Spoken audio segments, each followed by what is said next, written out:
Accepting my ancestral gift in 2019, I met Baba Gumid through my neighbor Endile. From the very beginning, I was told that Baba Gumid was an Inyanga, a traditional healer with a deep connection to the ancestors. The first time I sat beside him in faith, I felt something shift inside me as though my life would never be the same. Whenever Baba Gumid came to visit his friend, he would always ask, "Where is the small girl? Tell her to come here." Each time he gave me something and instructed me, "Go and bathe with this, and pray using the Isawasho for 7 days." I would tell him I had no money, I had just given birth to my baby, but he would smile gently and say, "Put down a 1 rand coin." I followed his instructions. As I began bathing, I felt vibrations moving through my body. Air seemed to release from my stomach.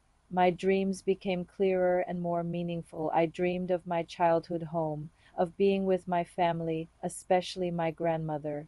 Slowly, my life began to change. My spirit grew lighter, my body freer, and my path brighter. For 3 months, Baba Gumid guided me through weekly spiritual cleansings. Then one day he said, "Now it is time for you to go to the sea and be cleansed." When we arrived at the sea for the first time, we lit candles and began to pray. Something extraordinary happened. I fainted.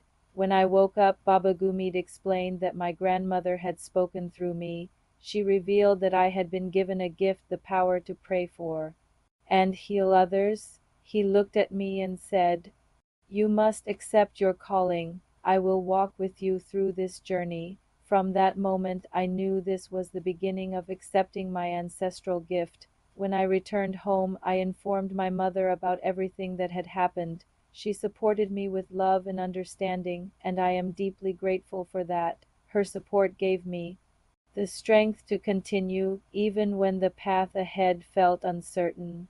Sometimes, after cleansing, I would see different kinds of birds flying, some I had never seen before, beautiful and strange, as if they were messengers from the spirit world. In January 2020, the process deepened. Baba Gumid instructed me to buy chickens, fruit, and candles to prepare for the next steps.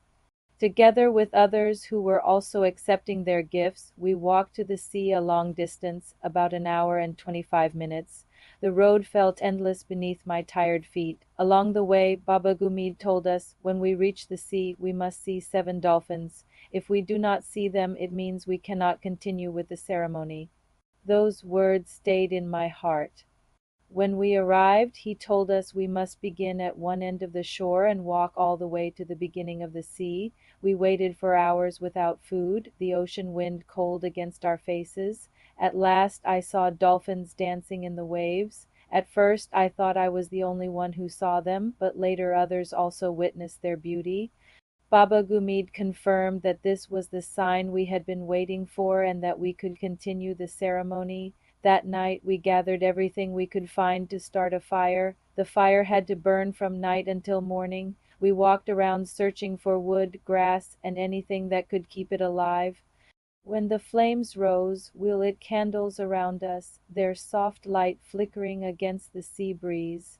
At midnight we began Nukushaya Yukamba, the sacred ceremony of prayer and acceptance. At 3 a.m. we entered the sea for cleansing. At 6 a.m. we returned to the water again, where we drank seawater 5 liters each to cleanse our bodies by releasing it through vomiting. I cried and complained, saying, "I can't do this.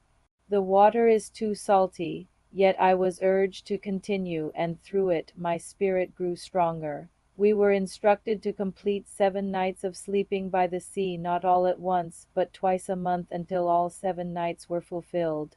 Many times I fainted by the shore, and when I woke, I would hear everyone praying for me. The journey was not easy. My legs grew heavy, my body weak. I was often left behind, dragging my steps through the sand.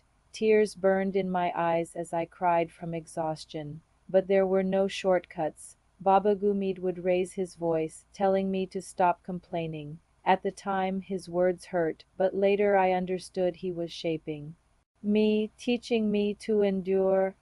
When it was time to return home, we walked the same long distance back, carrying heavy stones and seashells.